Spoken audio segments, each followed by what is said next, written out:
You regret not buying more XRP and HBAR at low prices? Do you regret selling it early? Well, I've got a regret story you need to hear. Along with whales saying, you know what? We're buying even more. Chokepoint 2.0. Oh, is this getting gross? Price talk at the end. I say lots of naughty things, so here's your warning. We've all got regrets, but this story might take the cake. But before we get into the crypto news, your comments come first because, yes, I'm still on vacation. I get it. You, the viewer, matter most. And by the way, happy Super Bowl Sunday to everyone. Jeremy Touche dropping support on the channel. Thank you very kindly. Jeremy says, Klaus, that's exactly what the banks want control. Do you remember when the rumor came out that JP Morgan bought a ton of ledgers? That's exactly what they want, to own your keys so the crypto isn't yours and they can continue to abuse customers by loaning our money in crypto out so they can 5% APY. For real, the banks and the bigs did that with silver and gold. You remember all the paper contracts that screwed everyone over? Oh, what about the AMC and GameStop stuff, right? Blonde, short, and RPM 3458 says Jed McCaleb, the Mount Gox up too. Yeah, Jed McCaleb is a slippery SOB. He for real sold out Ripper to keep Stellar safe from the SEC. What a sick man. Smack Meek says, I understand Klaus Analytics, and I find them to be spot on. I look at other channels and think, oh, Klaus has it. Why did I waste my time? Thanks, man. You are very welcome. And remember, I bring the comments whether it's hot, spicy, naughty, relevant. Maybe I'll share it beginning of the next video. Pedro Quiro says, haha, choo choo bitches. Awesome to hear it from one of your fans. For real, I was in the middle of Guatemala City and had someone say choo choo bitches to me. If you see me in an airport, public space, anything like that, for real, feel free to come up to me and say I'm super friendly. I'm the same way out in public. Bitcoin's in at 96,226. ETH is 2633. XRP at 240. We're also going to talk HBAR price action at the end. Why? Because of the regret story. HBAR at 23 cents. What else do we got going on? Biggs. Sailor hints at MicroStrategy. Dang it, Klaus. Sailor hints at strategy. They rebranded because obviously shit wasn't working because they had 4 quarters in a row of losses on their upcoming BTC purchase price amid fluctuations. Michael Saylor posted on Sunday a Bitcoin tracker signaling the possible resumption of Bitcoin acquisitions after a week's break. Yeah, this was their first break in over 12 weeks. And that week was also what? That's when they announced their earnings. They had a loss yet again, and the rebranding. And remember, why do companies rebrand? Because they're kind of falling out, right? So they're trying to stay hot, spicy, naughty, and relevant. Strategy, formerly known as MicroStrategy, currently owns 471,000 BTC, valued at over 45 billion. So what happens to the BTC market when Saylor's like, yo, I need to sell some of this? Because think about it. He keeps leveraging his company stocks and future debt in order to buy BTC. And if the strategy, like what I did there, doesn't pay out, he's going to be forced to liquidate BTC to cover those losses. What do you think is going to happen to the market? The BTC market when MicroSailor is like, yo, guys, we really got to start selling. That's what scares me about this big centralized ownership of crypto. I'd rather have it spread out to a bunch of people than a couple big entities. Listen to these stats. They currently hold 471,000 BTC valued at over 45 billion. Holy crap. They invested 30 billion at an average price of 64,000, so they're still roughly about 50% in the green. Now, speaking of stats, we're at 300. Oh, look, it just changed up on the screen. 37,917 subs. Hit that subscribe button. It's free. I'm trying to get to 40,000 by the end of February. It's going to be super hard. It's a short month. There's a lot of distractions this month, but I'm trying my best to earn your subs. Lesson learned at Operation Chokepoint 2.0. And oh my God, am I missing my wife? And told you, overpromising and underdelivering. I haven't seen my wife now in over 3 weeks. So I told her, baby, be ready for the best 5 minutes ever. Notice how I didn't overhype it? Hey, see what I'm saying with this? Listen to these disgusting details. Paul Grewal, chief legal officer at Coinbase, testified that the U.S. Federal Deposit Insurance Corporation, FDIC, bludgeoned the banks with an onslaught of examinations and questions until the banks relented under the pressure. There was some drama too when Republican Rep. Ann Wagner questioned Fred Thiel, CEO of Mara Holdings, a leading Bitcoin mining firm, about the events in 2023.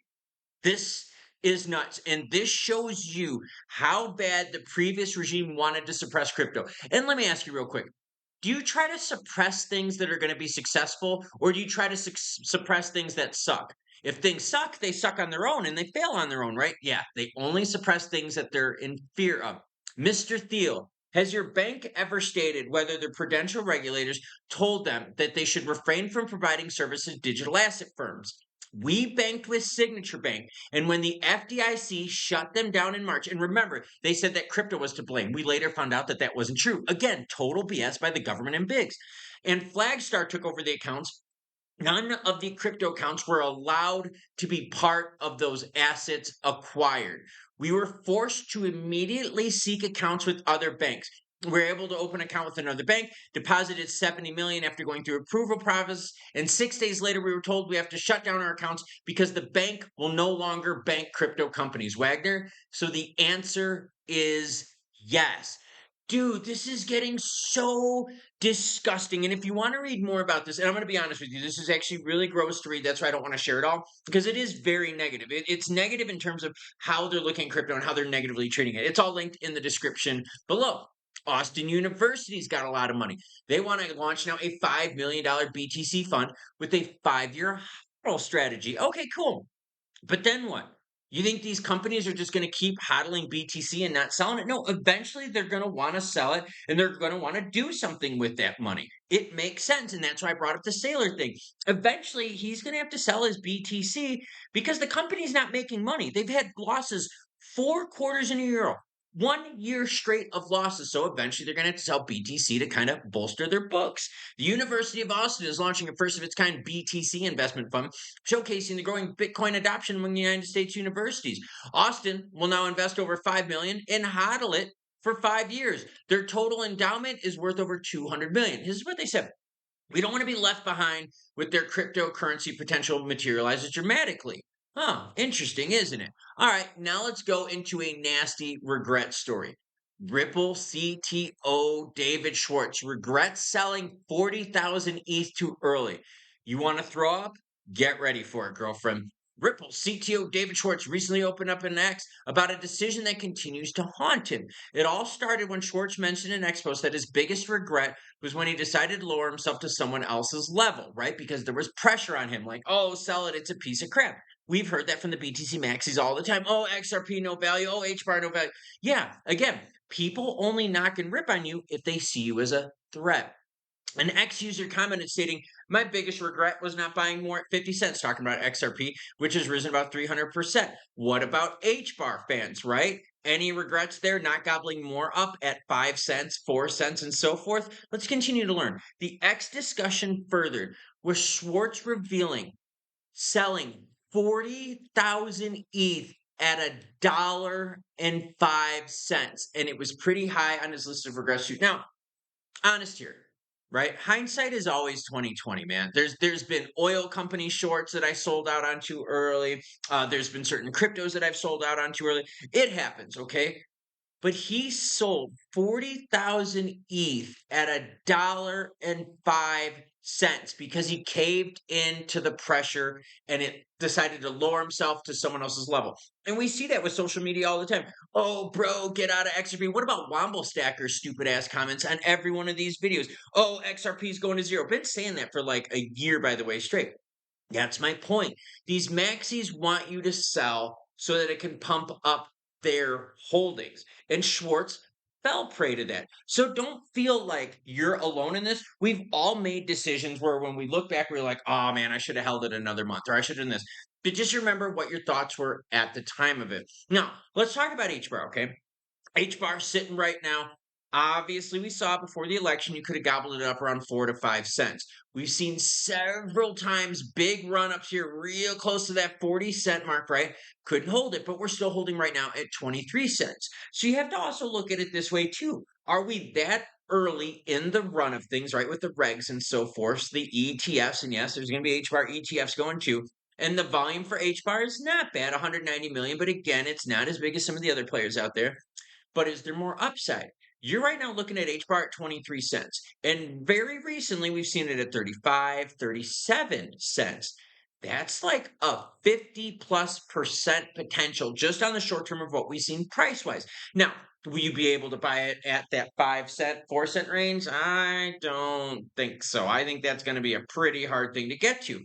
But just remember what David Schwartz said, right, in his regrets. So if it's something where you feel pressure out there, just remember you don't have to sell all your bags. You don't have to listen to the people on social media. You do what fits you best. If you need cash in the short term, hey, some of us had to sell. I had to sell one of my big collections, okay? I'm not going to tell you what kind of collection it was. But I had a fairly large collection that I needed to sell in order to raise funds for a home repair. Okay. We had a little bit of flood action where we lived. They didn't have flood insurance. So, yeah, I had to spend some money and do some repairs in the house, and I sold the collection. I did regret it, but at the same time, I was like, yo, I needed to fix up my house from the damage. So, we all have reasons why we sell. Okay. So, just kind of keep this in mind as the haters go out there and try to convince you that, oh, HBAR is a piece of shit. Oh, XBAR poop. And Womble Stacker, just remember, every time he comments on a video, pushes it to 7 new people. He's doing work, my man. All right. XRP. The story is very similar too, okay? You're talking XRP, able to buy that stuff up 30 to 50 cents over the last couple of years. Then all of a sudden we've hit that $3 mark and then some. Now, granted, we're down at 240, down from the peaks, but you still have some potential based on the near-term pricing. Now, it does look a little bit different than HBAR, okay? Not as much potential because XRP has been quite a bit stronger during this move than the rest of cryptos. In fact, when you look at the top 10, over the top 10, look at XRP up 311%. You know who's the only one beating them right now in the top 20? Yep, that's right. It's HBAR. But now, near term wise, the stories are a little bit different. And you have to ask yourself, ETFs are going to bring money in, regs are going to bring money in. When the case is over, it's going to bring money in. So, how much more upside do you believe in? And I've been reading the comments, and that's why I brought this story up, because I want you to kind of feel the emotion and know that you're not alone. A lot of you out there have been commenting, bro, I feel like I missed out at buying XRP at 53 cents. I feel like this and this and that. Look, this is totally normal in life. We're all going to feel that because hindsight is 2020. But don't let the haters out there sway your opinion.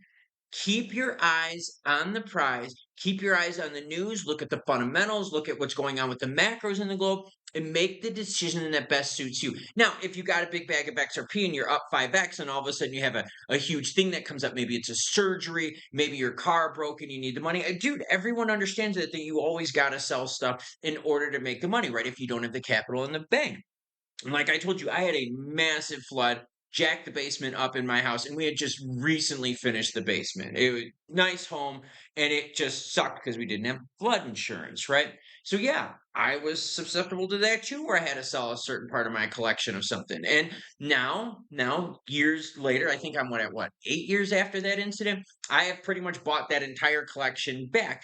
Did I pay a little bit more? Yeah, but I'm also making money on it too.